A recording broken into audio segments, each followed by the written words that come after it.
Larry, so nice to have you back. It's Friday. Yeah, exactly. Let's start with the case of Pavel Durov and the owner of Telegram. How do Yeah. you find this case and what's the reason behind his arrest? Well, I think the ultimate reason, despite the ones he's charged with, is that he won't play ball with the West in terms of censoring certain content. And we're not talking about content that deals with pedophilia or with, uh, violence, gratuitous violence. We're talking about the fact his platform has been used by people opposed to the U.S. Support for Ukraine, who have supported Russia's response with respect to Ukraine and NATO. His platform has really told the story of the Palestinians and the genocide that the Israelis have been committing. That's allowed to be aired on Telegram. And then, just a variety of other foreign policy issues. So I've heard some say, "Oh, this was the Western intelligence wanted him to give them a back door so that they could hack into what was going on." I think that's just so much nonsense because the Western intelligence agencies already are hacking in. I mean, God Almighty, it must have been 15 years ago when I was involved with a U.S. military exercise, and we were we were in a portion of this control group that it was all top secret clearances, but there was another group that was off in another room who were doing what are called computer network operations, and they literally back then had the ability. This is 15 years ago. They were already had the ability to penetrate a computer, a smart TV, a cell phone, even if it was turned off. There were ways that they were able to go in and spy and penetrate. And the same applies for these social media applications, whether we're talking, Proton Mail, um, then in this case Telegram, Instagram, whatever gram you want to put up there, they're penetrating it. So this wasn't about Pavel not playing ball with him on that front.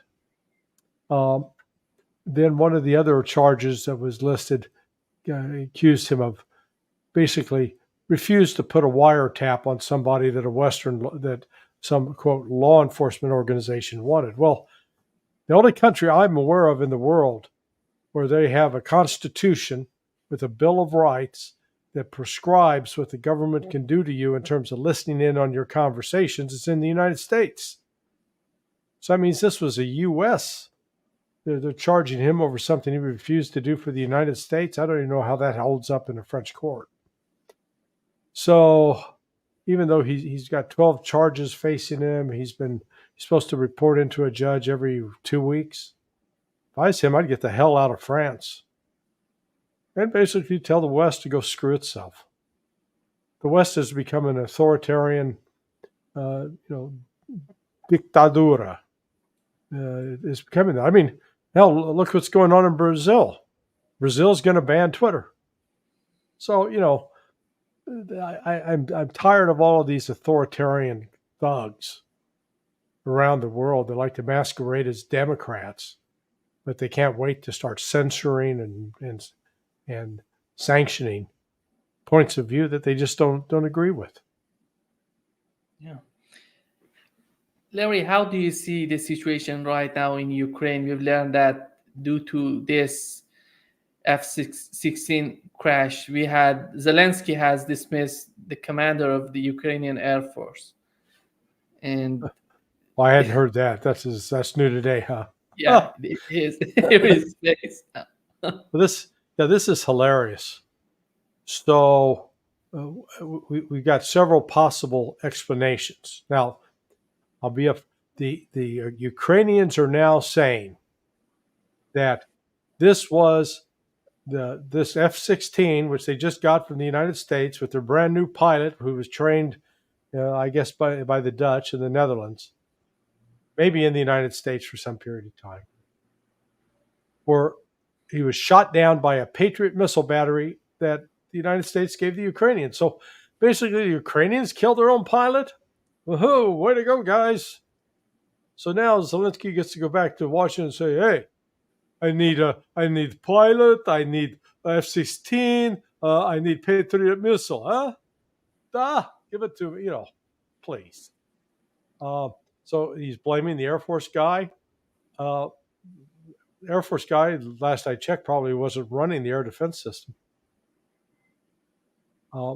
It's even questionable whether that's the real story.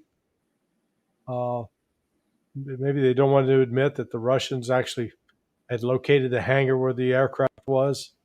The pilot was rushing to get into the plane to take off to go defeat Soviet missiles, and whammo, took him out. Or that maybe he took off and got flying around, got disoriented, and flew his plane into the ground. We just don't know. So the funniest explanation is the one the Ukrainians are offering, that it was blue on blue. They shot their own guy down. But based upon our track record with the Ukrainians, they are some of the most capable liars in the world, and they routinely do so. Yeah, we had this Russian analyst in one of the Russian talk shows, Klinsevich. He was talking about that the situation between Russia and NATO is getting worse. Have you heard his comments? And he was talking about the number of forces in the Kursk region.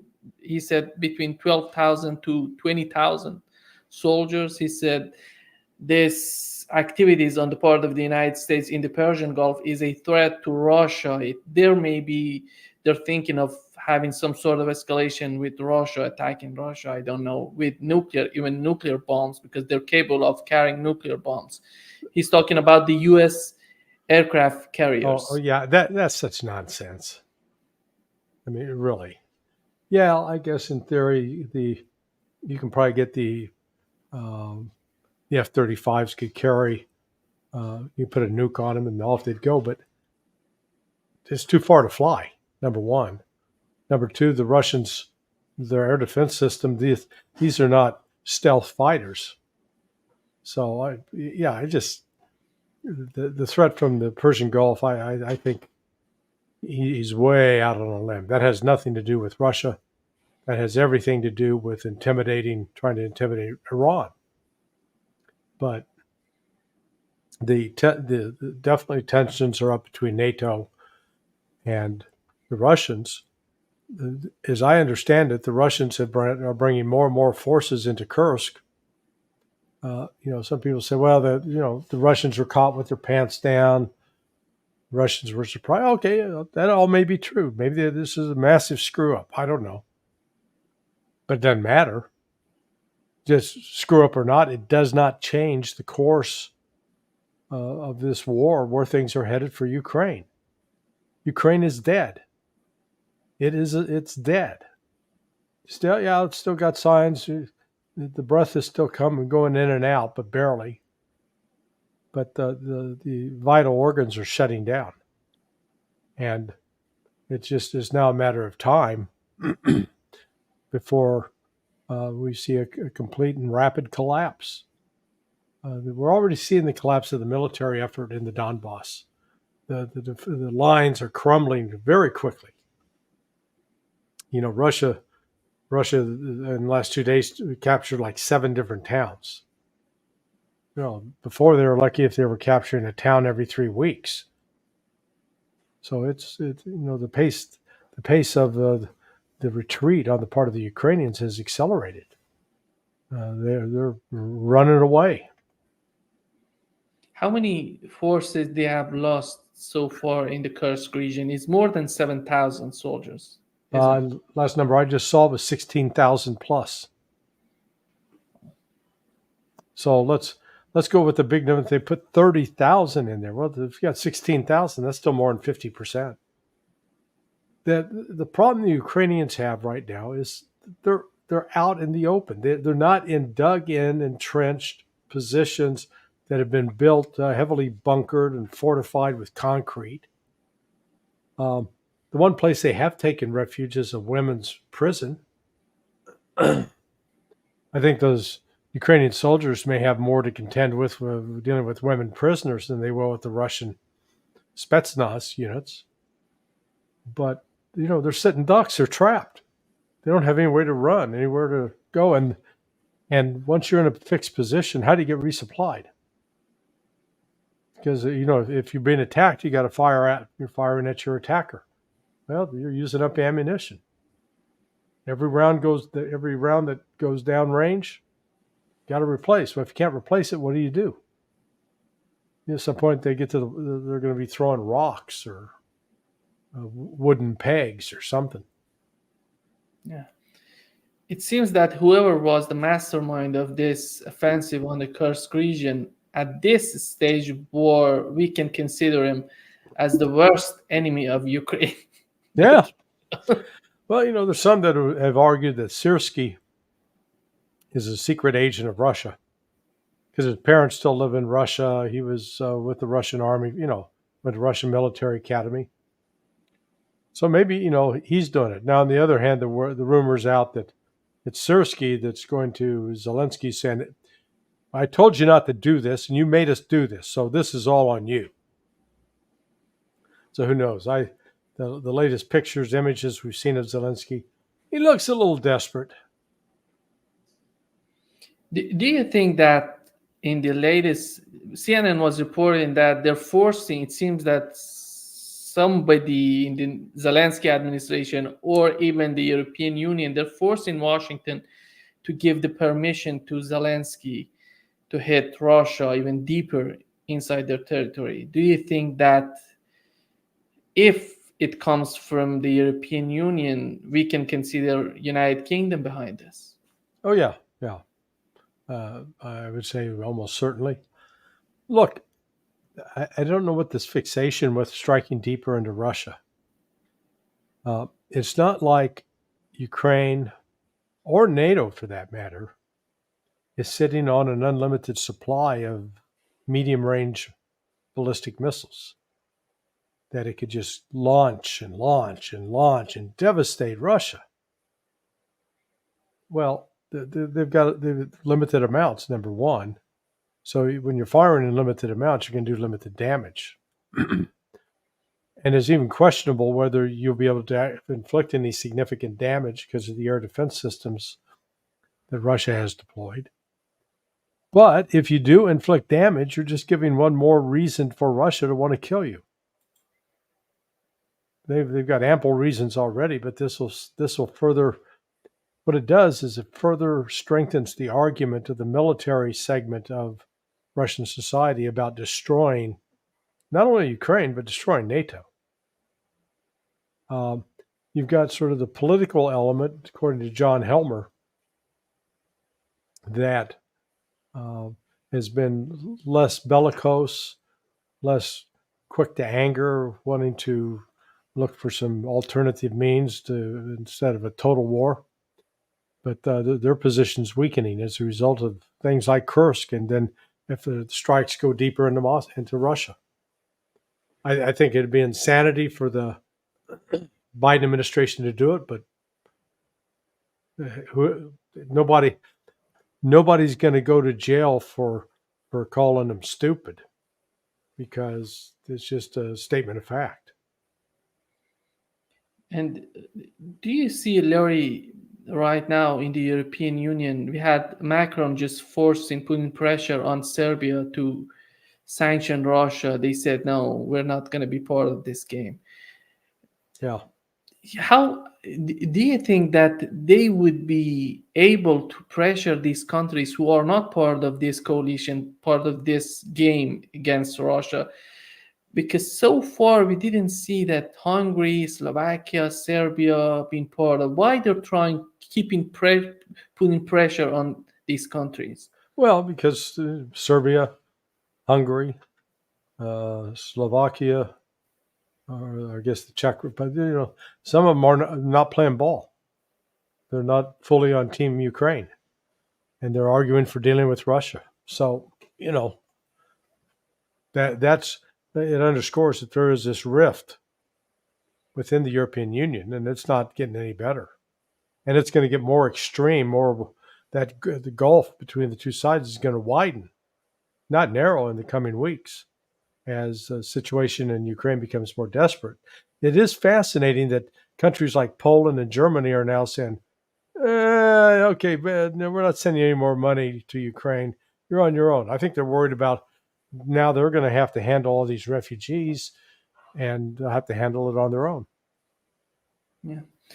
And have you seen J.D. Vance talking with Bill O'Reilly on his show? He's talking about the European Union should concentrate on Ukraine while the U.S. priority is China.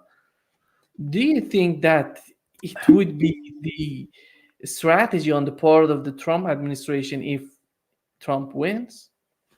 Oh, well, yeah, no, they're not going to. More aid for Ukraine, forget about it. Ukraine will be done. Question will remain: how much activity will the CIA continue to have inside Ukraine? But again, Vance, I welcomed his addition to the ticket, but he's still a young guy with not a lot of education on some of the foreign policy matters, and this notion that we got to get ready to confront China. I mean, come on. The United States has just got to cut this shit out. We're looking to fight everybody. Hey, I'm going to fight you, and I'm going to fight you, and it's like, stop. Somebody sedate us, and take the guns out of our hands, because we're dangerous, and we're absolutely dangerous to the world. And this notion that the only way we can, our only platform for viewing the world is an ideological platform based upon confrontation and declaring someone an enemy. And it just, once you construct this, I call it pseudo reality, that you have to look through it and say, yeah, those Chinese, man, they're trying to dominate the world. And you say, well, stop. How many foreign Chinese military bases are there? And how many American military bases are there? Oh, I see. China may have 5 in the world and the United States has 600, or is it 800? It's a lot. Same thing for Russia. Hell, same thing for Iran. Iran is trying to spread influence through the Middle East, which is why we've got our troops illegally based in Syria, taking the Syrian oil and selling, giving it to the Kurds. If this didn't involve so much death and destruction, it would be funny. It's so damn ridiculous, and the hypocrisy on it is just it's overwhelming, and its odor, it stinks. Yeah. Here, Ursula von der Leyen talking about the position of Europe in the conflict in Ukraine. Not argue for peace. They argue for appeasement and subjugation of Ukraine.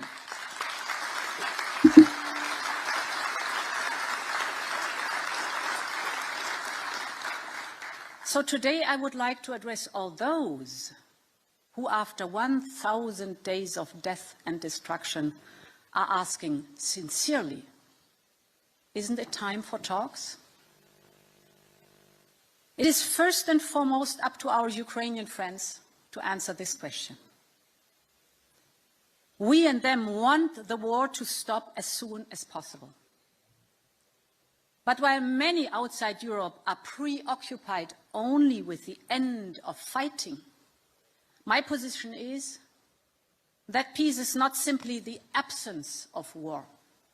Peace is a settlement that makes war impossible and unnecessary. And therefore, We must put Ukraine in the condition of negotiating such peace, and this is why the integration of Ukraine in our European Union is for us at the heart of every peace effort. Hey, all you got to do is put a little black mustache on her right there under her nose and color her hair black.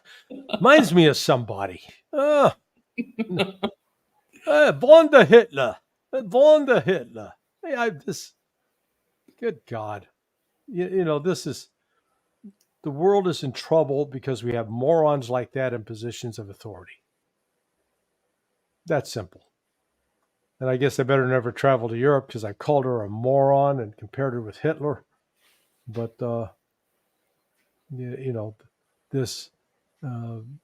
this desire of the West to destroy Russia is real.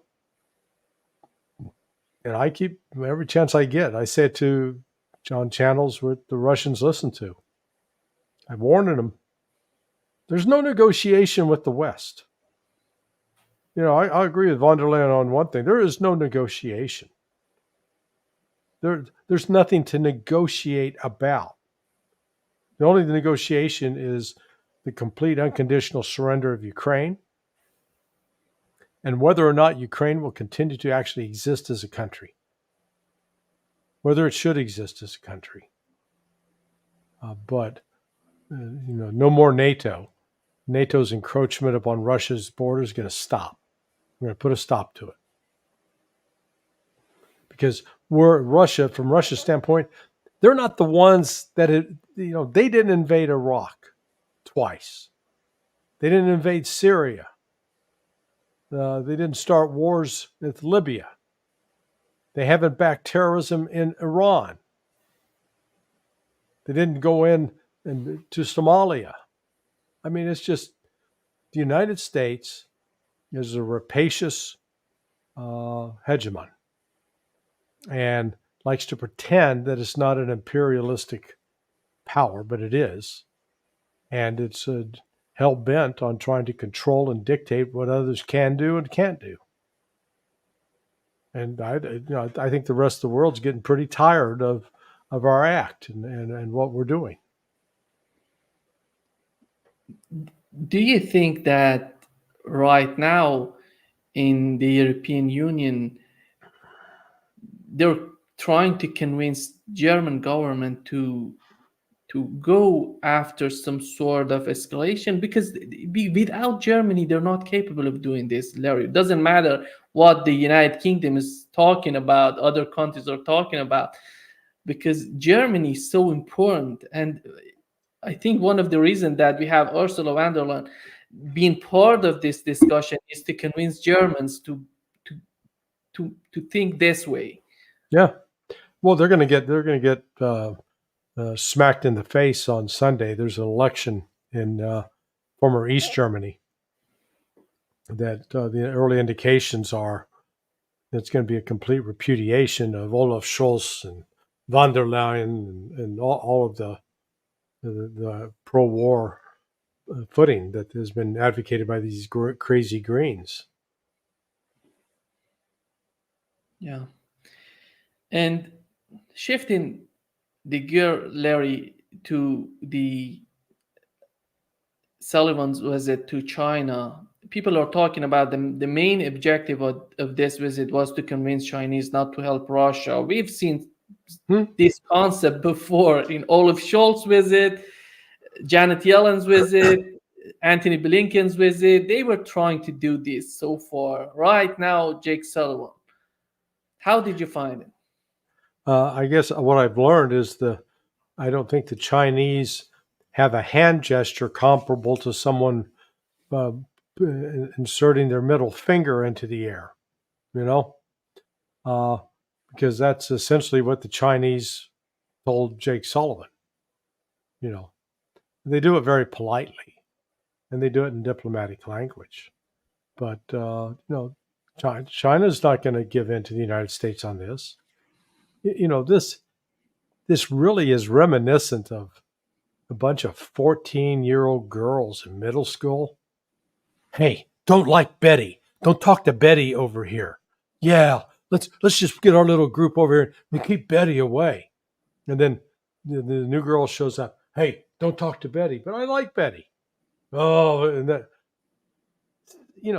but except we're doing it with nukes, and we do it with guns and ammunition, and we do it with trade, where we cause people to die of starvation and that kind of. So it's not cute and it's not funny. And the United States is reneging on, violating the very agreement Richard Nixon reached with Mao Zedong back in 1972, or his Zhou Enlai, was it, the successor? 1972, United States says, okay, we recognize the one China policy, that Taiwan is part of China. But then that's why we stopped putting an embassy with an ambassador there. We came up with something cosmetic. It's still under foreign service, but we at least paid lip service to what we agreed to with the Chinese. Now the Chinese are watching American actions and American language and verbal threats, and they go, wait a second.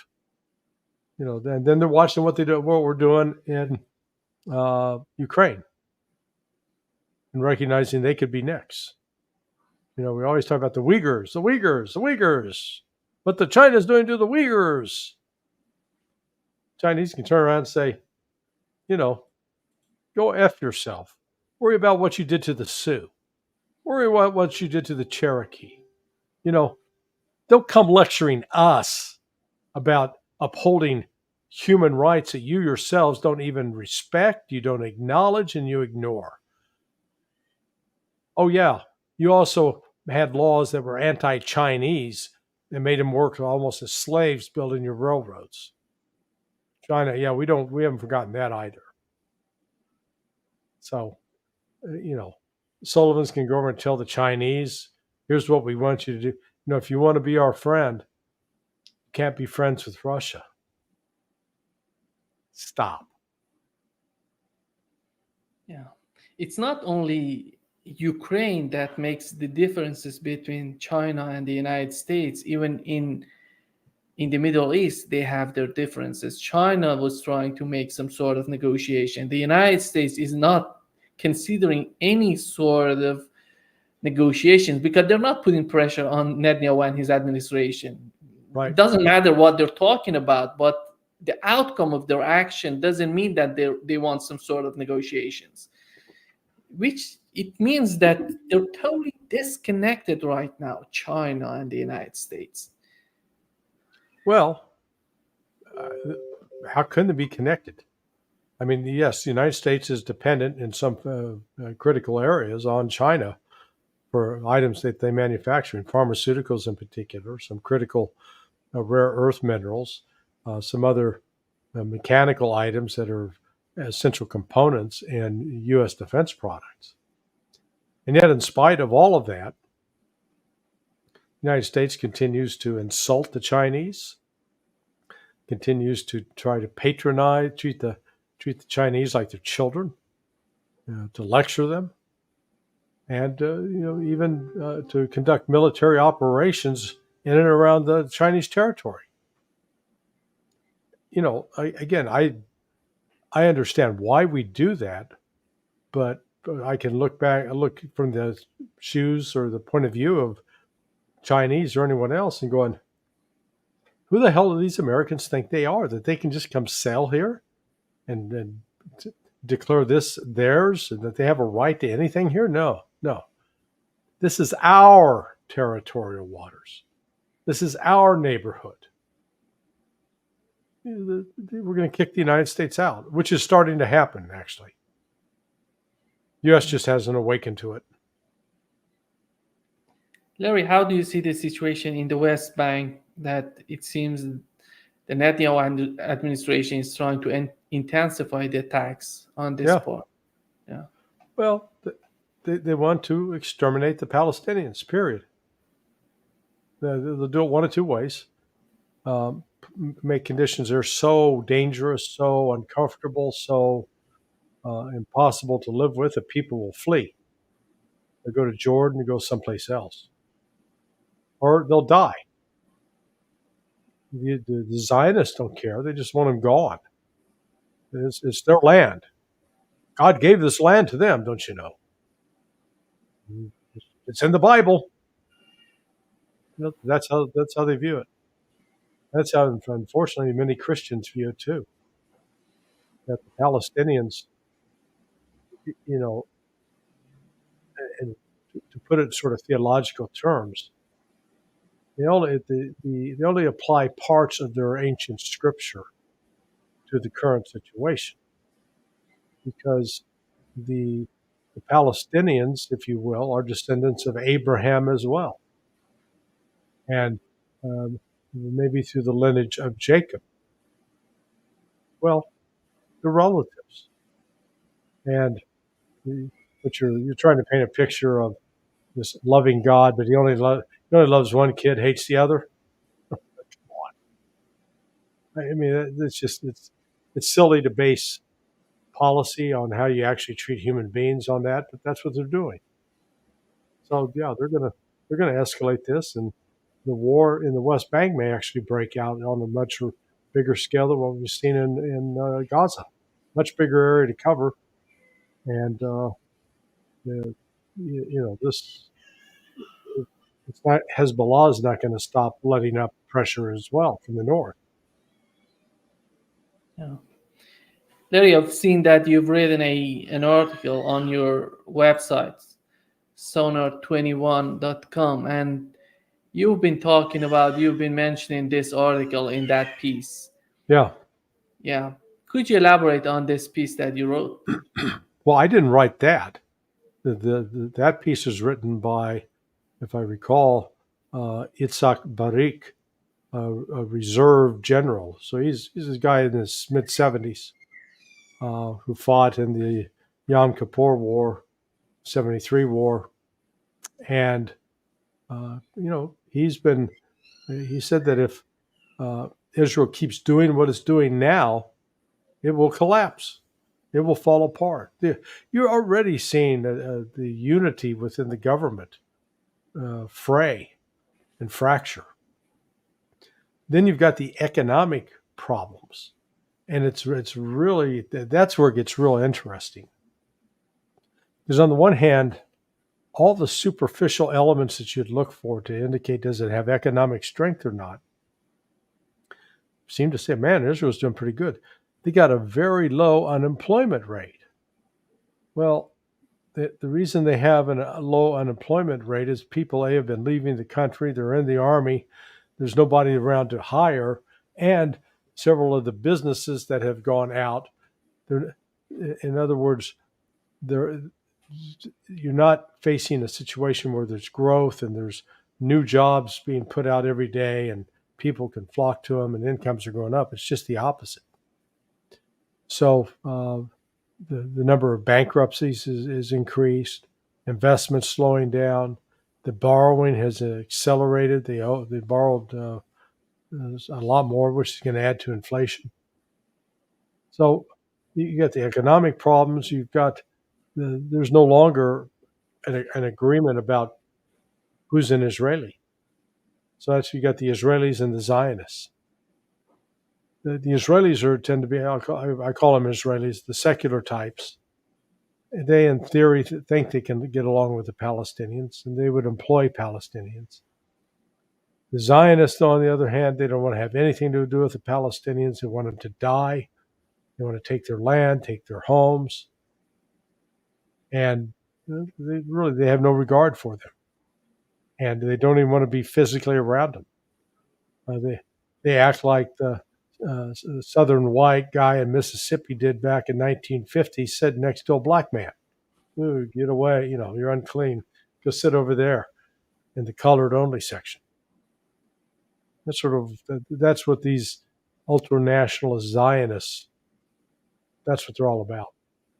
Isn't it the Netanyahu administration considering any sort of expertise coming from like this 77 years old general? He's talking about that Israel is not able to continue this war of attrition against Hamas and Hezbollah. and not in Likud party, we other parties, anybody who has a chance to win after Netanyahu and his administration, do we have any sort of understanding in the elites of Israel? No. Oh, well, a few. You've got there's pushback, opposition coming from the Israeli Defense Force leadership.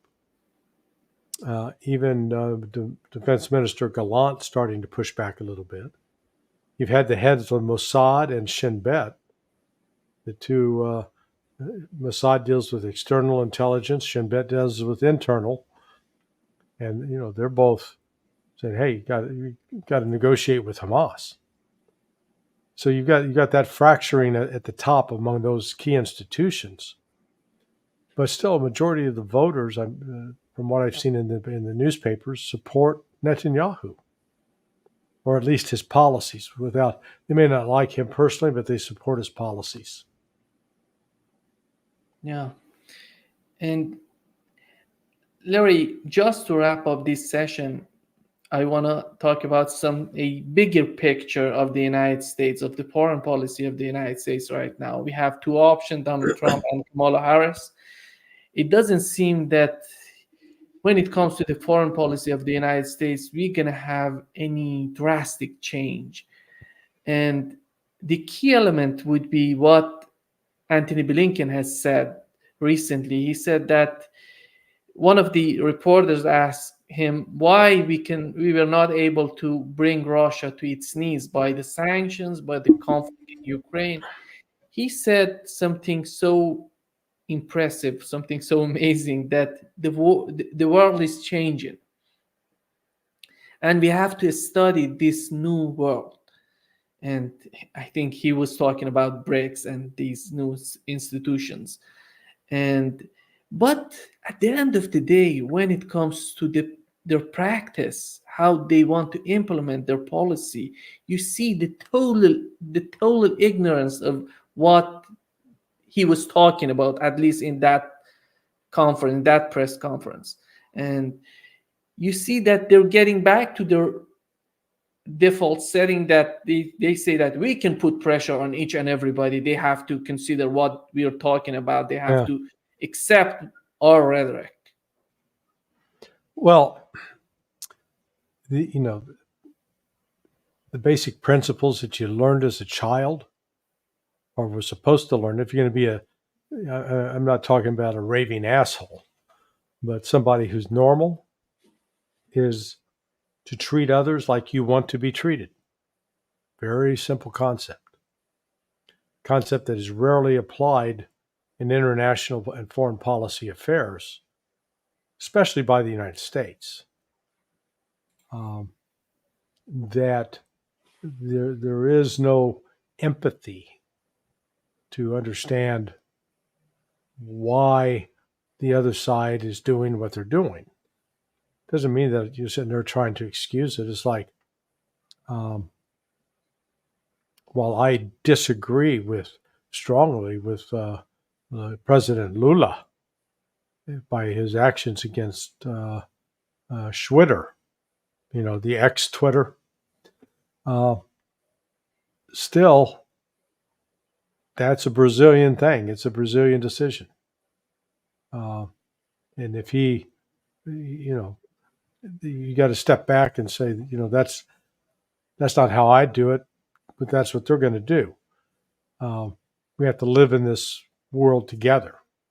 And so if there are going to be friction points, find a way to put those friction points to the side or de-escalate them. The U.S., maybe Blinken's starting to recognize that we're entering a brave new world that we won't control, but I think he's one of the few. The United States is headed to a fall of, I almost say catastrophic proportions. The United States may very well experience what happened to the Soviet Union when the Soviet Union came to an end and Russia emerged. If we have a collapse of our currency and a collapse of our economy, then all of a sudden people are going to be scrambling around trying to put lives back together, and it can get real ugly. But it's out of that you get reborn, and looking at what the transformation that's taken place in Russia over the last 30 years. In the 1990s, it was a veritable hellhole. But now, it's kind of cities that you remember what New York City or Detroit used to be in the 1940s or 50s, when something that everybody wanted to see, wanted to go to. It was,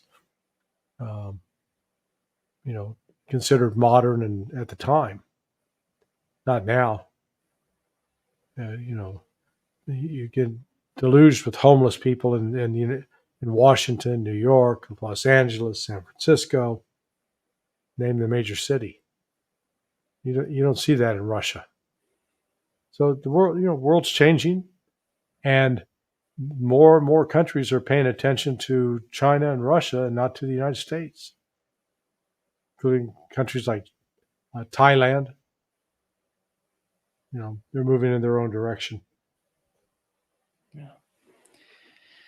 Thank you so much, Larry, for being with us today. Great pleasure as always. You have a great weekend. Thank Maybe you. we'll talk to you. We'll talk to you over the weekend. Talk to you. Okay. Bye.